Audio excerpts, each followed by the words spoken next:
ಆಚಿ ಮಸಾಲ. ಎಂತ ಅಡಿಗೆಯ ರುಚಿಯಾಗೋ ರಹಸ್ಯವು 20 ರೂಪಾಯಿ. ಅಪ್ಪ ಅಮ್ಮನ ಗಲಾಟೆಗೆ ಮನನೊಂದಂಥ ಮಗ ತಂದೆ ಮೇಲೆ ಏನು ಮಾರಣಾಂತಿಕವಾಗಿ ಹಲ್ಲೆ ನಡೆಸಿ ಕೊಲೆಗೈದಿರೋಂಥ ಒಂದು ಘಟನೆ ಬೆಂಗಳೂರು ಉತ್ತರ ತಾಲೂಕಿನ ಶಿವನಪುರ ಗ್ರಾಮದಲ್ಲಿ ನಡೆದಿರೋಂಥದ್ದು.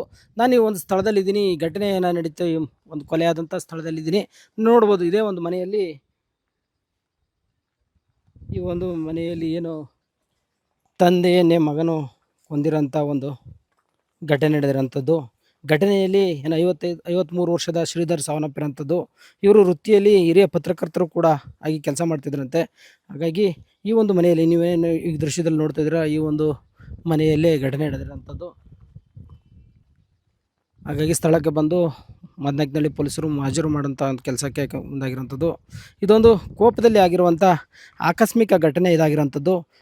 ಪತ್ರಕರ್ತ ಶ್ರೀಧರ್ ಏನಿದ್ದಾರೆ, ಅವರು ಪತ್ನಿ ದೀನಾ ಏನು ಇಬ್ಬರು ಕೂಡ 22 ವರ್ಷಗಳಿಂದ ಪ್ರೀತಿಸಿ ಪರಸ್ಪರ ಪ್ರೀತಿಸಿ ಮದುವೆಯಾಗಿದ್ದರು. ಈ ಒಂದು ಇದರಲ್ಲಿ ಏನು ಗಂಡ ಹೆಂಡತಿ ನಡುವೆ ಗಲಾಟೆ ಆಗಿರೋಂಥದ್ದು ಇದೇ ಒಂದು ಮನೆಯಲ್ಲಿ.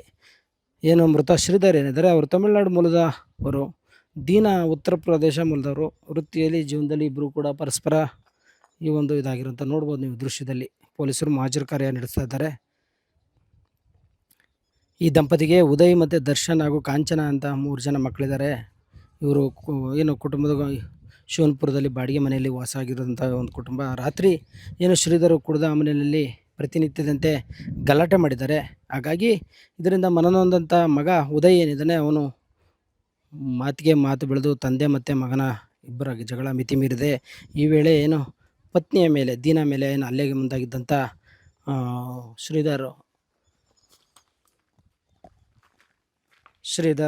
ಹಾಗಾಗಿ ಆ ಒಂದು ಜಗಳವನ್ನು ಬಿಡಿಸೋ ಒಂದು ಭರದಲ್ಲಿ ಏನು ದೊಣ್ಣೆಯಿಂದ ಭೀಕರವಾಗಿ ಹೊಡೆದು ಏನು ತೀವ್ರವಾಗಿ ಗಾಯಗೊಳಿಸಿದ್ದ. ಹಾಗಾಗಿ ಇಲ್ಲೇ ಸಮೀಪದ ಒಂದು BGS ಆಸ್ಪತ್ರೆಗೆ ಚಿಕಿತ್ಸೆಗಾಗಿ ದಾಖಲಿಸಾಗಿದ್ದರೂ ಕೂಡ ಏನು ಚಿಕಿತ್ಸೆ ಫಲಕಾರಿಯಾಗದೆ ಒಂದು ಆಸ್ಪತ್ರೆಯಲ್ಲಿ ಏನು ಸಾವನ್ನಪ್ಪಿರೋಂಥದ್ದು. ಹಾಗಾಗಿ ಮಗ ಉದಯನನ್ನು ಮದನಾಯಕನಹಳ್ಳಿ ಪೊಲೀಸರು ವಶಕ್ಕೆ ಪಡೆದು ವಿಚಾರಣೆ ನಡೆಸ್ತಾರಂಥದ್ದು.